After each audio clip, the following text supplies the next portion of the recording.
ओं नमः शिवाय। दक्षिणामूर्ति स्तोत्र।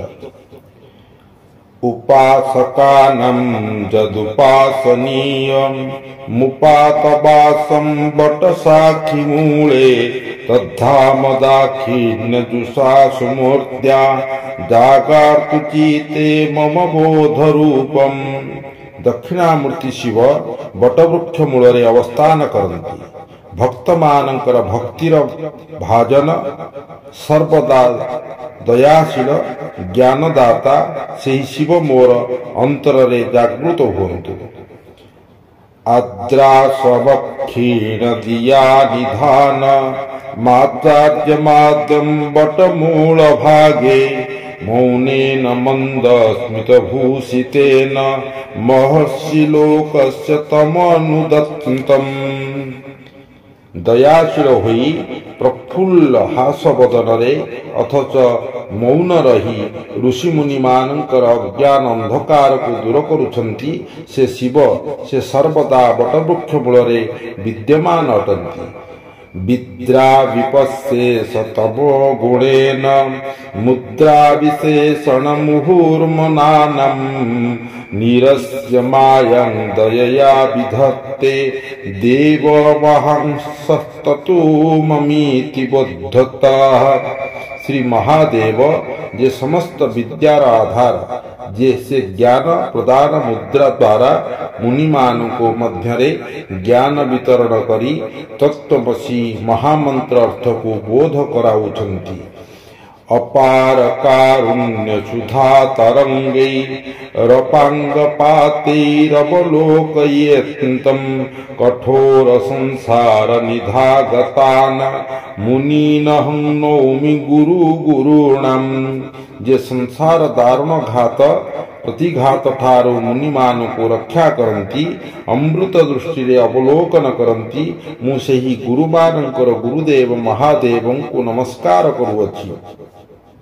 ममाद्य देव वटमूलवासी कृपा विशेषात् कृत सन्निधानः ओंकार रूपामुपदिश्य विद्या आदित्यकध्वन्तमपकरोतु। देवदेव महादेव जे सर्वदा वटमूल विद्यमान से विशेष कृपा परवेश होई प्रणव विद्या बा ब्रह्म तत्व ज्ञान प्रदान करी मोर जड़ता अंधकार को दूर करंतु। कालाभिरंदोरिव कल्पितांगम मुक्त कल्पैरविबद्ध मूर्तिम अलोके देशी कम प्रमेय मनाद्य विद्यातिमर प्रभातम। चंद्रकला कांति परि धवल वपु नाना रत्न विभूषित मणियुक्ता मणिमुक्ता माला द्वारा सुशोभित मूर्खता तामसार प्रभात तुल्य से ही महादेव मते दिव्य ज्ञान द्वारा आलोकित करंतु। सोदक्षजानुनिश्चित वाम पादं पादोपरालं कृतजोगपट्टम् अपस्तुतो रहित पादमंगे प्रणमौ देवं प्रणिधानवन्तं। दक्षिण जंघ उपरे वाम पाद स्थापन करी जे विद्यमान जहांकर शरीर भासमान भृगंग द्वारा सुशोभित जड़ता बा अज्ञान उपरे जे पाद स्थापन करी अछंती सेही सर्वदा ध्यानरत परम ईश्वरं को मु नमस्कार करुअछि। तत्त्वार्थमन्ते वसतामुसीनं जुवापि सनम सदेष्टुमीष्टे प्रणोमेतुं प्रक्ता प्राक्तेन पुण्यकाले राचार्यमाचर्य गुणाधिवासं। परम ब्रह्म सदाशिव युवक रूप धारण करी पक्व वयस मुनिमान को शिष्य रूपे ग्रहण करी विभिन्न तत्व विषय उपदेश वितरण करती। यही परी अलौकिक गुणधारी देवता को मुस्तुति तव सहित नमस्कार करुअछि। ये केन मुद्रां परशुं करेण चन्नेन मृगं दधानः स्वर्गान् विन्यस्तकरः पुरस्ता दत्तार्य चूड़ामणिराविस्तस्तु बिरस्तु। ଯେଉଁ ତ୍ରିପୁରାରୀ ଗୋଟିଏ ହସ୍ତରେ ଜ୍ଞାନ ମୁଦ୍ରା, ଅନ୍ୟ ହସ୍ତରେ କୁଠାର, ତୃତୀୟ ହସ୍ତରେ ମୃଗକୁ ଧାରଣ କରିଛନ୍ତି, ଚତୁର୍ଥ ହସ୍ତଟି ନିଜର ଜାନୁ ଉପରେ ରଖି ବିଦ୍ୟମାନ ସେହି ପରମ ବ୍ରହ୍ମ ମୋ ଦିବ୍ୟ ଚକ୍ଷୁରେ ଦର୍ଶନ ଦିଅନ୍ତୁ। आपेलबन्तं मगनाङ्गभूत्या साधूलकृत्या परिधानवन्तम् अलोके काञ्चन देशिकेन्द्रं मज्ञानबाराकरबाडवाग्नि। मदन को जे भस्म करी शरीर रे लेपन करिथिले, साधूल चर्म जे परिधान करंती, से अज्ञान समुद्रर अग्निशिखा परी से गुरुमानंकर गुरु परम गुरु को मु दर्शन करुअछि। चारुस्थितं सोमकलावतसं वीणाधरं व्यक्तजटाकलापम् उपासते केचन योगिनस्तु मुपातनादानुभव प्रमोदम्। चंद्रंकु मस्तकरे धारण करी जे अत्यंत सुंदर भावरे विद्यमान, जहांकर हस्तरे वीणा, मस्तकरे जटार संभार विराजित, विभिन्न प्रकार ध्वनि रे जे प्रफुल्लित, ताहंकर आराधना विरल ओ भाग्यवान योगी मुनिमान को मिली थाए। उपासते जं मुनय शोकाद्य निराशिषो निर्ममताधिवासाः तं दक्षिणामूर्ति तनु महेश मुपास्महे मोहमहर्तसन्ति। शुक आदि ऋषिगण जो माने संसार बंधन आबद्ध नुहंती, सेमाने सदा बेले दक्षिणेश्वर महादेव को उपासना करंती। मु माया मोह बंधन रूपक अशांति शांत करिवा पाई सेही दक्षिणामूर्ति महादेव को नमस्कार करुअछि।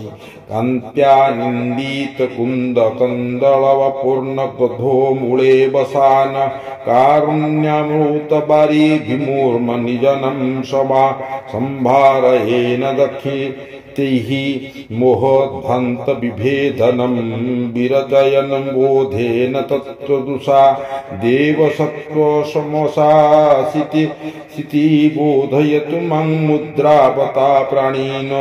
जहांकर देह कांति कुंद पुष्प को निंदा करे, बटवृक्ष मूल आसीन होई दया दृष्टि रे जे मुनिमान को आशीर्वाद करंती, तत्व ज्ञान वितरण करी सेमानंकर अज्ञान अंधकार दूर करंती, से ज्ञान मुद्रा युक्त करी संकेत द्वारा मते तत्वमसि वाक्यरे अर्थ प्रदान करंतु। यह ही मोर प्रार्थना। अगोर गात्रे च ललाट नेत्रे रसान्तवस्ये च चतुर्भुजंग भूषैः अबोध मुद्रे रनपात्र निद्रैः रपूर कामे रमरैरलग्नाहम्। जो देवता मानंकर शरीर शुभ्र नुह, जो देवता मानंकर ललाटरे नेत्र नाही बा शरीर भुजंग द्वारा भूषित नुह, से जे नुह शांति मूर्ति, जार हस्त तत्व मुद्रा युक्त नुह, जे जोग बल जाग्रत, जो माने कामनासक्त से ही रूपक देवता को आराधना अनुपयुक्त। दैवतानि कति सन्ति चावनो नैवतानि मनसो मतानि मे दीक्षितं जडधीयमनुगृहे ग्रहे दक्षिणाभिमुखमेव देवतं। सृष्टिर जेते देवता अछंती, काहाठारे मु काय मन वाक्य अर्पण करि पारु नाही। केवल जो दक्षिणामूर्ति अज्ञान मनुष्य प्रति अत्यंत दयाशील अनुग्रहकारी, तांक प्रति मोर आत्मा अत्यंत व्याकुल। मुदिताय मुग्ध शशीनावतसेन भासीत विलेपमणीय मूर्तये जगन्दितन्द्रजाल रतन पटायसे महसे नमस्तुते बटमूलवासिने। जे अत्यंत रम्य मस्तकरे चंद्रकला शोभित भस्म लेपित कर्पूर कांति शरीर इंद्रंकर तुल्य सृष्टिर कारण बटमूलवासी सदाशिव को मोर नमस्कार। व्यालाम्बिनेभिः परितो जटाभिकला विशेषण कलाधरेण पश्य ललाटेन मुखेन्दुना च प्रकाशसे चेतसि निर्मलाम्। शिखर देशर चतुर्पार्श्वरे जटार सहभार पूर्णचंद्र तुल्य मुखमंडल मस्तकरे चतुर्थ चंद्रकला विद्यमान। एहीपरि शशिधर शेखर निर्मल हृदयवना व्यक्तिंकर आत्मारे प्रकाश पाइथांती। उपासकानं तमुमा महासहाय पूर्णेन्दुभावं प्रकटीकरोपि जदद्यते दर्शनमात्रतो मे द्रवत्तोह मानस चंद्रकांतः। श्री महादेव को उमांकु बाम भागरे धारण करी पूर्णचंद्र परी अति आनंदर उपासक मानंकु आशीर्वाद करंती। सुतरां तांकर दर्शन लाभ करिबारे मोर मन अत्यंत व्याकुल ही उठुची। जस्ते प्रसन्ना मनुसंदधान मूर्ति मुदा मुग्ध सशंक मौले ऐश्वर्य मयूर्लभते तविद्या मंते तदेवांत महारहस्यम। जो भक्त शुद्धपुत्र चित्तरे रम्य प्रसन्न मूर्ति को ध्यान करे से आयुष ऐश्वर्य विद्या लाभ करे अंत काल रे ब्रह्मां को लाभ करिथाय।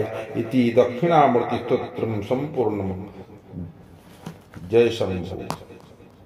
ओं नमः शिवाय ओं नमः शिवाय ओं नमः शिवाय ओं नमः शिवाय ओं नमः शिवाय ओं नमः शिवाय ओं नमः शिवाय ओं नमः शिवाय ओं नमः शिवाय ओं नमः शिवाय ओं नमः शिवाय ओं नमः शिवाय ओं नमः शिवाय ओं नमः शिवाय।